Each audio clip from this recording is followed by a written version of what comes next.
Hi, I'm Rick Anthony, and welcome to the Someone You Should Know podcast, the podcast that focuses on musicians, authors, and interesting people.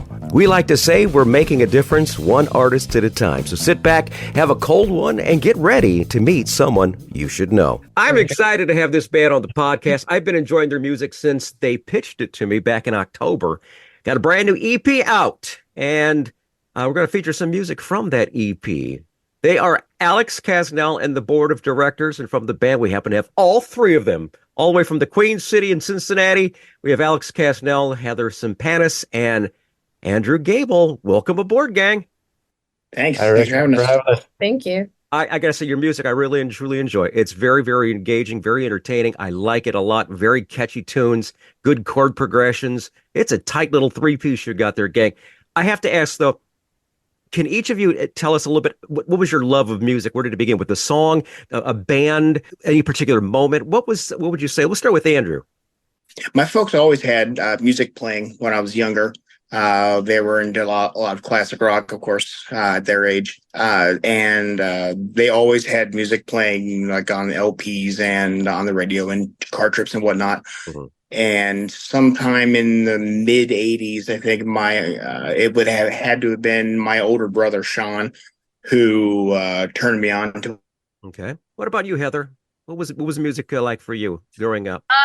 Similarly, my dad was really into the Rolling Stones specifically, but a lot of other classic rock that he always played in the house. And my grandparents were really into old country western music. Mm-hmm. And had a piano, and my grandfather played guitar. So it was just kind of always around. Always around there. All right. What about you, Mr. Alex? I didn't have a really musical family, honestly. I don't know where it all came from. Like my parents didn't play instruments. Nobody in my family did. They listened to a lot of music. They're always appreciators of music. But there was I can't remember a time I didn't want to play the guitar. I don't know where I would have came across one, maybe church or something like that. I would have seen somebody playing a guitar, but it's been there as long as I can remember. When did you get your first guitar, Alex? I was 11. I was 11. All right. What was the first lick you played? Oh, man. Smoke on the Water? I'm sure I tried to play Smoke on the Water. It was not correctly, but yeah, that was probably the first riff that I learned how to play and then flunked it out. It took me a long time to figure out how to tune it, actually, and then after that, it was very incremental steps. I'm still working on it. Heather, how about you? When did you pick up the bass? How old were you? I was 40. 40? Oh, geez. The late bloomer. How about you, Andrew? When'd you pick up the drums? When'd you start on the drums? About 20 years back. 20 years back or so? Yeah.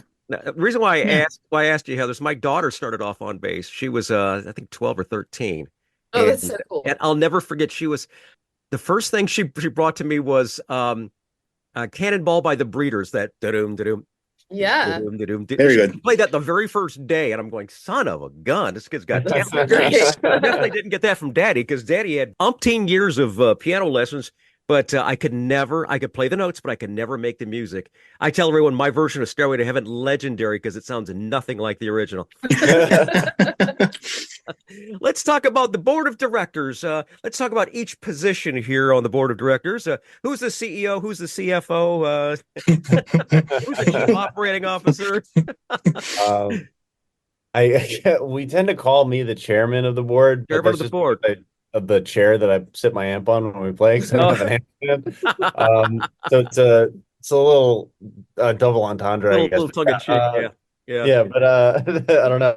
What would your title's the director of antisocial engagement? I think antisocial engagement. Oh, that is really interesting. I plan all of our outings. Plan all the outings. Okay, very good. And your role, Mr. Gable, besides playing the drums? They told me the other day that it's chief of loss prevention. Loss prevention. Okay, so you're the one standing by the register at the gate. Exactly. The one looking tough. I'm sorry, that's a Honeycrisp apple. That is not a Jonathan apple. Right. When did y'all form? How long's the band been together? The band started would have been about February of 2023. So so it's brand new. The band itself is pretty new. It started off when I started writing these songs would have been a while before that, probably like mid 2022, I think. But there wasn't a band. I didn't know how to start a band at that point. I thought I wouldn't be able to find people who wanted to play these songs with me. So I just did it by myself for a while and kind of invented this nebulous concept of the board of directors is like there was no band. I was just telling people that I was in the board of directors and like we were started booking shows and stuff like that with a band. I was like, I gotta find some people to play these songs. So I started sending the some of the recordings I had out to people and see, does anyone want to do this with me? And somehow I found some people who wanted to do it. So that was that would have been about coming up on about a year ago we did that, and we've been going pretty strong ever since. Awesome. A question I got to ask you, since this is not your normal job, what are your day jobs? What do you do for a living, Andrew? I do facilities and operations work for a medical company, Okay. making sure that all the equipment and HVAC machines and medical stuff all works the way it should and get everything cleaned up. All right. Heather, how about you? Yeah. We're sitting in my office right now at University of Cincinnati, where I'm the design associate in the costume shop.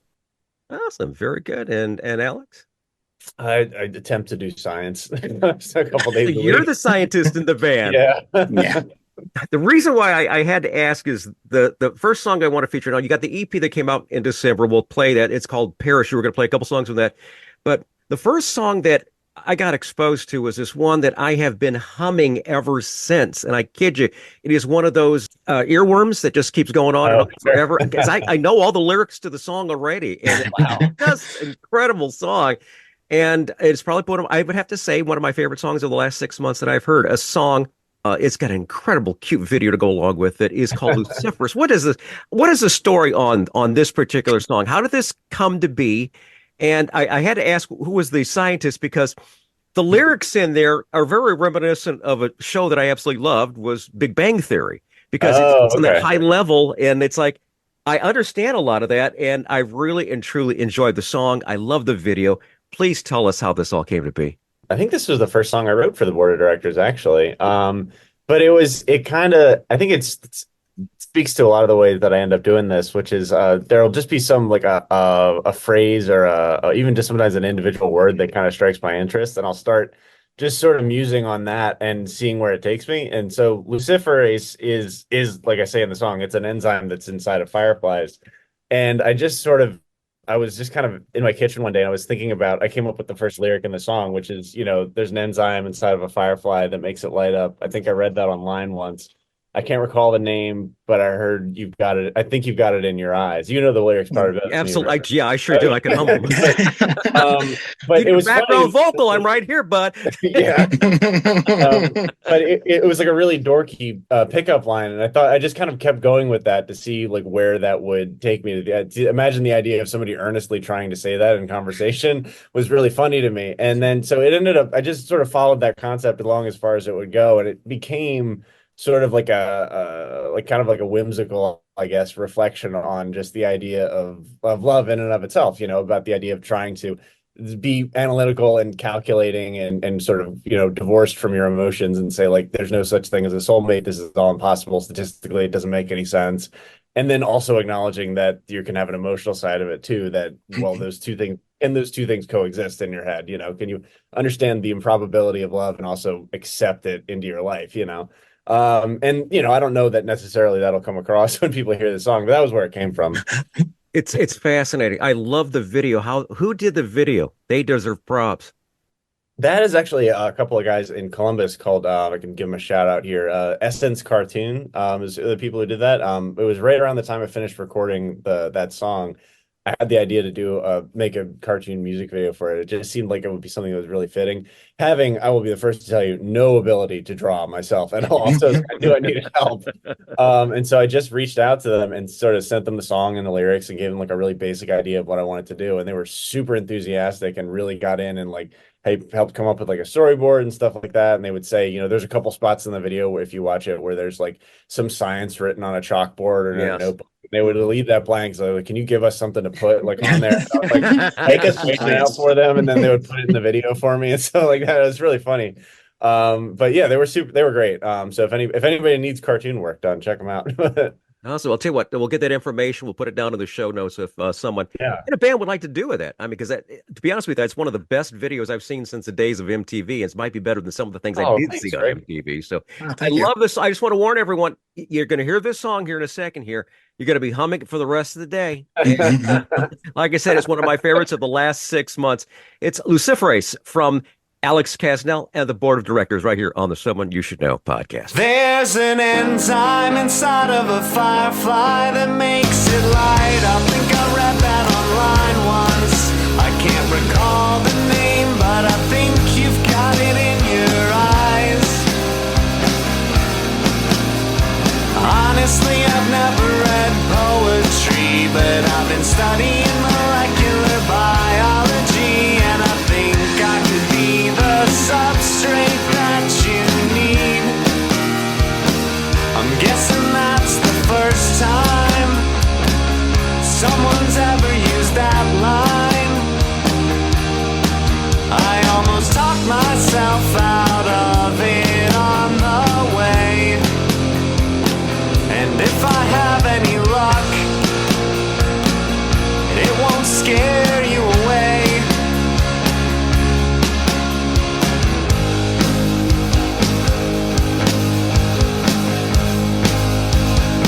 I've heard zebrafish have got skin you can see through. Think I know the feeling, 'cause you're seeing through me too.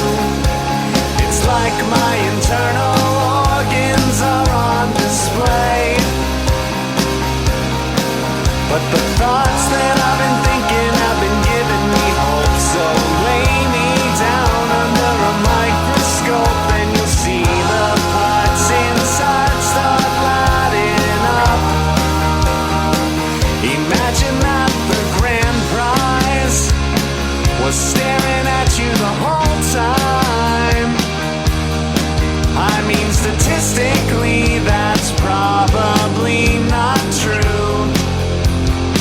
I don't believe there's a one, but I could be one for you. It's entirely possible that my life is just a theater inside my skull, and the director dropped you in the second act to keep it from getting dull. I don't know. I hope there's a sequel. I'm thinking that existence just has the meaning you give it.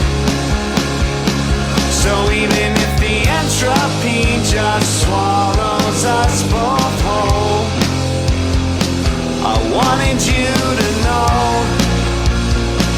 I'll never let you go.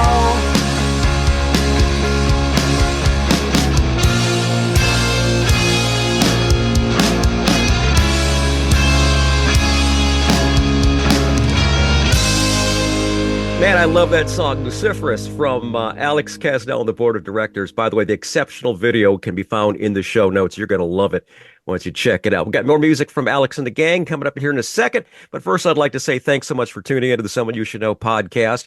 We're on the World Wide Web at SomeoneYouShouldKnowPodcast.com. There you're going to find our recent episodes, our archive of past episodes, news, what's going on. And if you happen to be visiting for the very first time or so, we invite you to leave us a review. Let us know how we're doing. According to Buzzsprout, the service that shares us to all the different web streaming platforms, man, we are so very blessed. Over 2,000 cities in 85 countries around the world. And a couple we'd like to salute in Alex and his bandmates' Cincinnati area, Dayton, Ohio, Tip City, Columbus, Covington, Kentucky, Springfield, Fairborn, Beaver Creek, Xenia, Chillicothe, Eaton, and Cincinnati. That is quite a bit of people in your neighborhood who should be listening today on this podcast, okay? The Someone You Should Know podcast, heard wherever quality streaming audio is available. We're talking with our good friends Alex Kasznel and also Heather Sampanis and Andrew Gable. Like I said, they're from Cincinnati, and I got to say, what is the Cincinnati music scene like? It's pretty eclectic, honestly. Is it? Yeah. It's We've got, eclectic. So a little bit of everything, huh? yeah, well, we're so Yeah. close to Kentucky, so there's a lot of bluegrass here. Okay. A lot of rock and roll, different varieties. Okay, very good. Andrew, anything to comment there? There are there I think there's a punk and alternative scene that's starting to blossom again after a lull. So that's making a comeback, so that's good. Really enjoying that. There are a lot of cover bands in the city. There are a whole bunch of those. I think the city is kind of known for that. But there's a few stars that have come out of the city, but nothing terribly recently. Okay, very good. Now, here's a question off the record. In your opinion, what Cincinnati chili parlor is the best? Gold Star. Skyline, Fort What? Washington, Gold Star. Empress. Gold Star. Would you say? Hot take from the vegetarian. I figured someone would be a vegetarian in the band. Guilty. Yep. Well, that was something I always remembered about the Cincinnati area. They were so proud of their chili.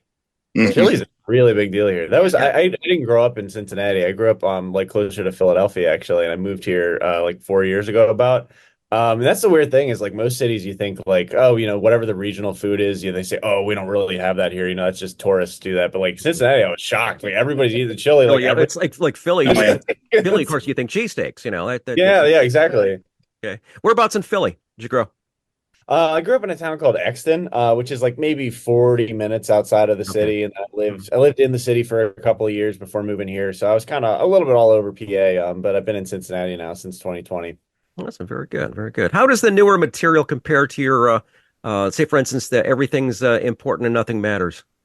I think it's, I will say the recordings are definitely a lot better because I have real bass player and a real drummer instead of me having to do it. So, but I think the biggest thing was that the songs on Parachute were written for a specific group of people to play them, whereas like everything's important was happening in that time where I was still doing this by myself, and I didn't know what the band was going to be, so it was kind of like it was very eclectic. Not that it's not, it still is now, but I think it was I was shooting in the dark as far as like who's going to be playing these parts, how many people are going to be able to sing on these songs, or like what kind of style of music do they want to play. And then the songs in Parachute are unique because they were all written after the band was already together. And so I could think, okay, this part is going to be written specifically for Heather to sing, and this is going to be something that a bass line for her to play or a drum part that's going to be, I can leave this open to be something more involved that I myself can't do because I'm going to have a real drummer in there playing it. And so I think it ended up sounding a lot more cohesive because of that, and like more planned, I guess, in a weird way. Like as opposed to saying this was a song that existed on an acoustic guitar and I had to invent stuff around it. It was the other way around this time. Right. The EP is called Parachute, came out in December. The first song we're going to feature from is called Prescription Cigarettes, a song that actually features Heather on the vocals, helping out on the vocals. What's your thoughts on the song there, Heather? Oh, I love the song. Yeah, it's the first time I heard it. I was super excited about it. Awesome. Very good. What's the backstory on Prescription Cigarettes, guys? Well, Prescription Cigarettes is something that it started because Heather bought me a CD when she joined the band. That was a comp CD called Cinema Beer Nuts. That is like an old like a mid-90s punk compilation from Hopeless Records. And listening to it constantly, I loved it. And so I think musically, all the songs on Parachute were really influenced by listening to those songs over and over.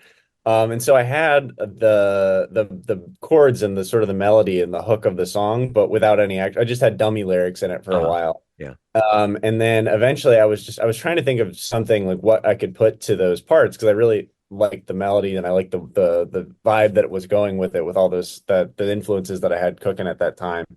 And then eventually I just started thinking about like the idea of like feeling ignorant of what's happening in the world sometimes, like this weird dichotomy of like the number of things that if you open up your news app or however you get your news or whatever, and just thinking like every time I look at it, I think like there's some disaster happening around the world in a country I've never even heard of or something like that. And it's I feel terrible, because I don't know what to do with all of it. The one time it's like you want to be helpful and you want to be a conscientious, citizen of the world and be good to the people around you. But at the same time, it's like you're adjusting to this new environment where there's information about places that you would have never interacted with before, and trying to find your place within all of that, or like doing the right thing, but at the same time you simply can't address everything at once. So I think that the sort of scatterbrained nature of the lyrics is kind of reflects that. All right, very good. We're going to play it right now. Light them up, everybody. Here comes Prescription Cigarettes right now on the Someone You Should Know podcast. They're waging wars in other countries, and you're powerless to stop it, but you can't help feeling guilty. Blink your eyes, you almost missed it. Subjugation of a group you didn't even know existed. There's a stack of books you haven't read on a shelf that sits beside your bed, so you can dream about your ignorance tonight.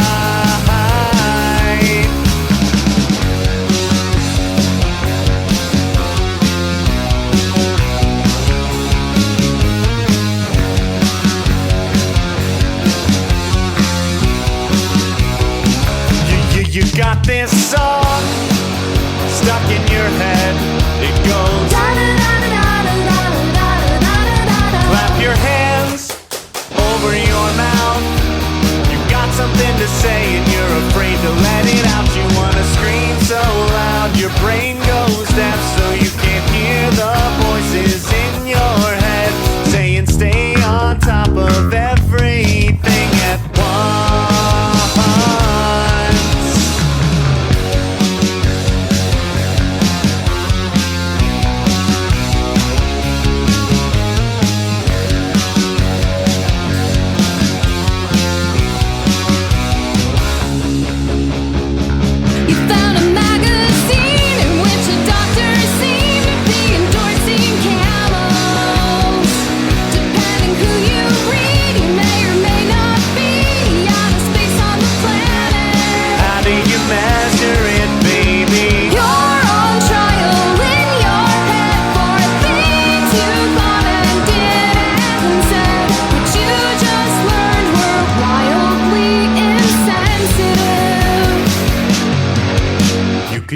Track of each passing year by the acronyms and sloganeers, like a constant ringing in your ears. Enough,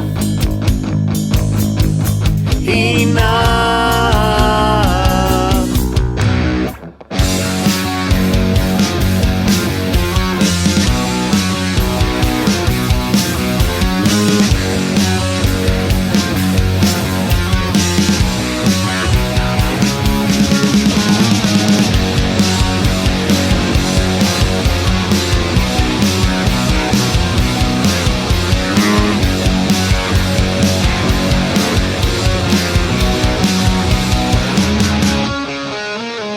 From the EP called Parachute, Alex Kasznel on the board of directors and Prescription Cigarettes. What's the writing process like? Who's the writer of the band? It's been kind of evolving over the last couple of, since the band started. Originally, it would basically be, it was me. I would write everything.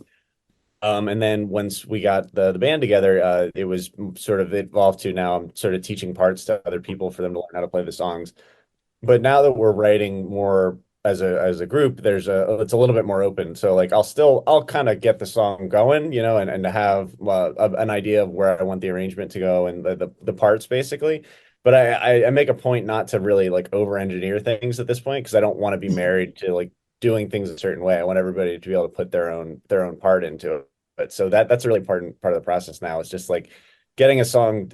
I'm trying to get to where we can take the song earlier on in the process and turn it over to the band, and everybody can start to have their say in how things go. Nice. It's nice to see that. I mean, there's some people who really and truly, I'm the boss. This is the way it is. You will play that part. You're not playing it right. Right. It's nice to have a little bit of democracy in the band there. Sure. All right. Another song we're gonna. Oh, actually. But before we get to that, we got some gigs on tap for 2024. One I know is coming up later this month of March. Can you tell us a little bit about that gig? Sure. So on Saturday, March 23rd, right? Mm-hmm. All right. we're just compulsively checking a calendar here to make sure I don't say the wrong date. Saturday, March 23rd, we're putting on a music festival at Oddfellows in over the Rhine in Cincinnati. It's called the Company Picnic. And we're putting it on with a bunch of bands, mostly from the Midwest, that we've played with either locally or played with when we were on the road. And we wanted to get an opportunity to sort of put them all under one roof and to be able to put that scene all together and be able to maybe help those people make connections with one another and put on a really cool show. So it's a great venue. It's going to be a great bunch of bands. We can personally vouch for all of them. They're all great bands that we're friends with and that we love listening to. And I think it'd be a great time for everybody. Tickets are on sale now. If you want to look up Company Picnic .brownpapertickets.com, you can get them, or you can get them day of the show at the door. But it's going to be great. So we're really looking forward to that. Matter of fact, I'll include that down to the show notes because I'd love everyone to go out there. There's nothing like going out and hearing a bunch of new bands. I am a big fan of supporting local music. It is one of those things. It seems like it's a dying thing because so many people are getting all their stuff through streaming and such. Going out and seeing a band perform live is just something I always love, especially when you've got a bunch on the docket. You've got like 6 or 7 bands playing. Leslie and I, my wife and I went to a gig last December. We saw like 8 different bands, and it's like, I love this because it exposes me to music I never would know. They had bluegrass, they had dance, they had rock, they had real hard grunge, a lot of great different genres, all for people to hear. And let's see, a lot of people tapping their toes. They might be country folks, but they might be might be enjoying a little bit of punk or whatever. All right, let's talk about another song from the EP called Parachute. I love this title. I just absolutely love this title. It is called Like a Pushpin to a Water Balloon. What is the story on this particular song? Oh man. I'm trying to think of a good way to describe it. It's basically a song about anxiety. In trying to do it. I tend to say stuff like this when we introduce songs live, that the songs are all about really negative things, but in a fun way. But that's basically what this one is. It's like musically, it's a ska song, which was something that I think we're all fans of, that we had never introduced into the band previously. So I think consciously it was an effort to musically do that, and then lyrically something I guess that's one of the things that's different about Parachute, is that the music and the lyrics evolved really separately from one another. Like I would have like a specific musical idea, like I want to have a ska song on this album, and then have no real lyrics for it, so there would just be sort of da da da da da da da da, like just sort of I had a some trumpets, and you got to get some trombones, right? Yeah, exactly. We need more instruments, but then the lyrics just sort of started to come over time, and melded to that sound to it. So I think it's nice. I always kind of like juxtaposition. So like if there's a song that's happy, have sad lyrics, or vice versa, like rather than just sort of hitting the nail exactly on the head every time. And I think that's something that I think ska in particular is known for. Like a lot of bands will write really angry or sad songs, but in a really with really fun, like danceable music. It seems kind of in line with that. So I think I was really happy with the way it came together. All right, very good. We're going to play that right now. Alex Kasznel and the board of directors with Like a Pushpin to a Water Balloon on the Someone You Should Know podcast. Tell me, am I thinking too much? Can't get my brain to shut up all day. It's way too much at once. I even open my eyes. An avalanche in disguise is waiting in my mind. Ephemeral and transient. My thoughts are always ambient. My brain's erecting monuments to things I won't get done. I'm not distracted, I'm just focusing on everything at once. La la la la la la la la la la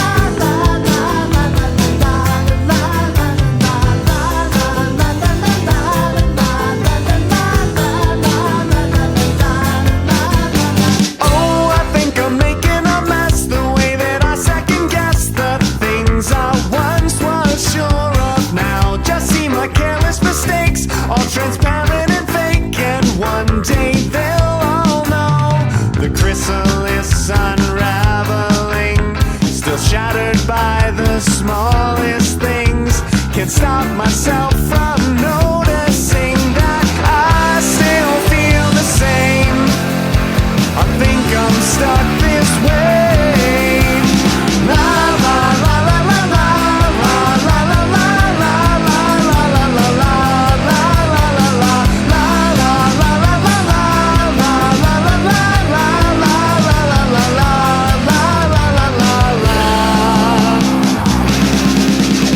A hush fell over the crowd.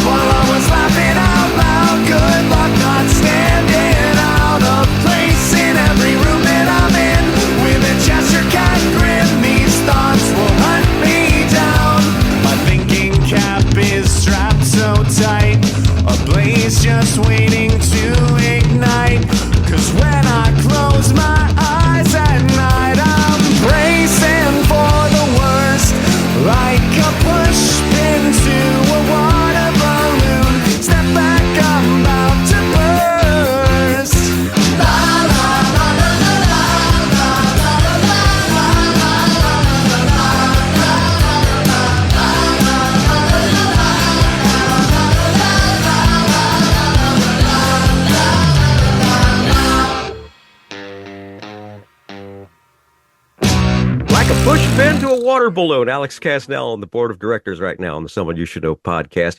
The next feature, gang, is one of my personal favorites. Now, you've only been together for about a year now. It's called Tales from the Road. These are those infamous road stories where things didn't go quite as planned. You get to a gig and you realize you're supposed to be at another place, or you plug in and all the power blows. I'm going to let you guys answer that question each separately, if you'd like, because it might have not been this band, might have been with other projects. Oh, yeah. So let's go through. Andrew, why don't you start? Oh, I get the easy one. Good. Okay, so we had just had a show in Michigan, 2 shows, about a week or 2 back, at the time of making this recording here, and the weather was terrible getting up into Michigan, and there's snow and ice and terrible temperatures, and it kind of affected like turnout and probably mood and whatever else too. But on the day of leaving, it was a Sunday afternoon. We spent probably 2 hours maybe trying to dig the van off of a shelf of ice about that tall and maybe like a foot wide, and it was just not moving. We broke ice scrapers. I think we didn't break ice scrapers. Yeah. Some of us. We spilled one salt from the front porch to get it to melt, and it was just it was a chore. That's for sure. Good Lord. And then the thing is, you learn from this now, as far as you'll know, next time to bring ice scrapers even in the middle of July. You never know. Right. Like the weather we've had recently, with it being as cold as it is and such. And yeah, I can imagine. Anyone want to add to that? Yeah, I think it was, well, I guess the same trip that Andrew's referring to. It was a great trip. It was awesome. It was, yeah. We really was a fun time, but the first show we played that Friday night, we had booked like months in advance. And about 3 days before the show, the band that was like our local support was just sent me a message that said our guitar player has COVID and we can't do the show. We're like, oh no, because we've never been to Michigan before. Like nobody's showing up to see us. And so that last minute we reached out to somebody else, like another band that we'd gotten connected with in that area, and they said, oh yeah, we can come in and jump on that show. And then we got buried with snow that night, and they didn't even show up to the show. Jeez. So this is our first time. We're playing this little bar in Hamtramck. I've never been to the state of Michigan before, much less played a show there. And we played to the sound guy and the bartender. And we just decided we're doing the time. We drove for like 5 hours to get from Cincinnati to Detroit, and we just played all of our songs. Just everything we knew. Yeah, it was so then we were just having a conversation with them at a certain point. Like it wasn't even a show. They were just like, I like that one lyric you had about this. But it was fun. The thing is, if you can survive these moments and laugh. Yeah, exactly. That's what it's all about, as far as, because when you guys actually hit it big down the road, it's like, do you remember playing that gig? Right. And that's fun to talk about on stage too, as far as because I've heard some great stories. There was one I thought was great where this drunk guy, his girlfriend was making eyes at the band and stuff, and the guy didn't like it, so he started making a fool of himself. So the bouncer threw him out. And he goes around back, gets on his Harley, gets a bike chain, attaches it to the power going into the building, and drives off the power and everything. That's insane. And they had to do their loadout in the dark with flashlights. Oh my God. Yeah. It's just like, that was the quickest loadout they ever did. He says they got everything together the very next day to make sure that they had gotten all their gear out of the venue and everything. Yeah. And apparently it was on like an Indian reservation or something like that I think it was up in Canada, to be honest with you. Oh. Wow. Yeah, that was a wild one. I've just heard so many great stories. I had one a couple of days ago where they were playing a gig and a person died down the street. And so they're doing an outdoor gig. Well, the coroner's there wheeling out a body. You never know at the gig, as you're driving into the venue, you have high hopes, and you leave going, God, Lord, we survived that. Man. All right. Let's talk about the important thing. Where can we purchase your music at? Where's the best place to find you on the web? And also, where's the best place to purchase your music? Sure. So I tend to point people toward Bandcamp because that's where you can get music anywhere now. But that's a good place because you can get merch, and there's different things that you don't have access to, and if you just like stream it on Spotify or Apple Music or anything. So alexkasznel.bandcamp.com is a good place to check out. But you can also check out on all the usual, like, your Spotify, your Apple Music, your Amazon Music, anywhere you get your music, it's there. I have a pretty difficult to spell, but really Google searchable name. So if you look it up, you'll probably find us. We'll find it in the show notes, folks. Okay, so Yeah, there you go. right now, Follow us on YouTube too. We need more Oh yeah, we YouTube, need yeah. more Okay. subscribers. We'll include the YouTube links too, especially the video that one for Luciferous. That's Yeah. a great song. Very good. All right, final song we're going to feature from the album or the EP called Parachute. It's called 16 on Center, and I know there's a lot of framing carpenters who know the term. What is the song about? So, 16 on Center is another example of kind of that idea of sort of taking an individual concept and just seeing where it takes you lyrically and sort of building a story out of it. In Cincinnati, there's the neighborhood I live in is called Over the Rhine, and it's historically a lot of German immigrants have lived there.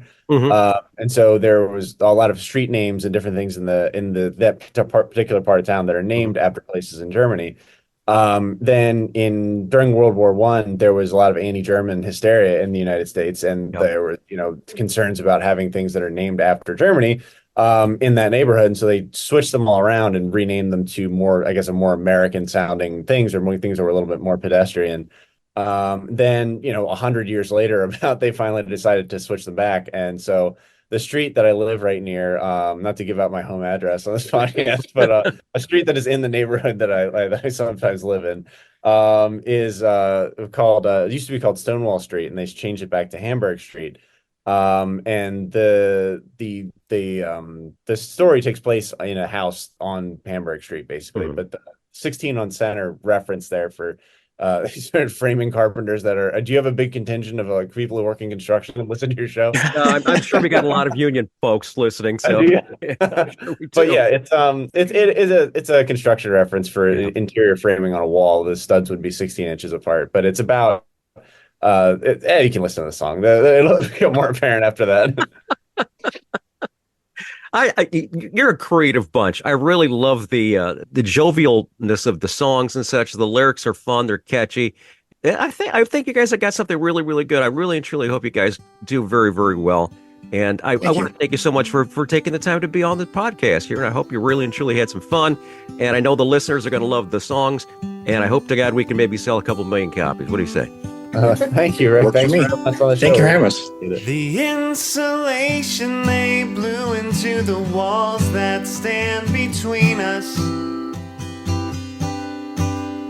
will never be enough to suppress the sound of you singing. 16 on center, they space the studs. Drywall finishers tape the mud, but your voice bleeds through that R15 like it's gauze on top of surgery. And I'm lonely. Okay, fine, I'm lonely. The neighborhood looked nice from the shots on the street view, but they didn't prepare me for the moment I'd meet you. Decorating the front porch, they changed the name of this street in the First World War, but the city council don't hate Germans no more. At least that's how you put it. We both started laughing in our duplex off Hamburg Street. 5 a.m. I hear the shriek of your alarm app.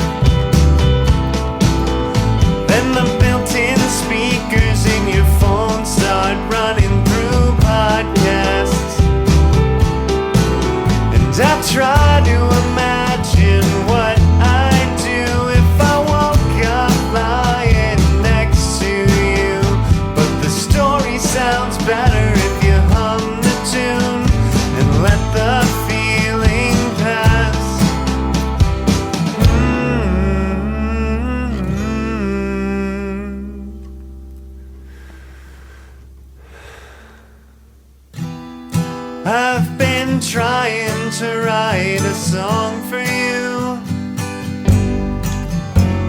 But lately it's all verses with no hook to hold them together. Based off the records you recommended, you'd probably call this emo bullshit. The rhyme scheme's inconsistent and the plot points are disconnected. I wanna solve you like a puzzle, but you're a habit I can't grow out of.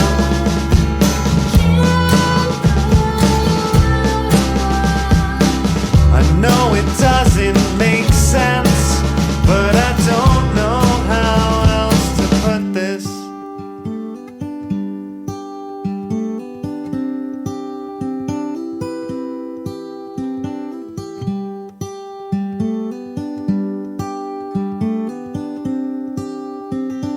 Hi, this is Rick Anthony, thanking you again for listening to this episode of Someone You Should Know. Now, if you're an aspiring musician or an established musician that's looking for a little exposure, I invite you to drop us a line at someoneyoushouldknowpodcast@gmail.com. That's someoneyoushouldknowpodcast@gmail.com.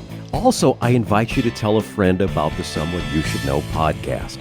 I thank you for tuning in this time, and I invite you to check us out next time on the Someone You Should Know podcast, because you never know who's going to show up.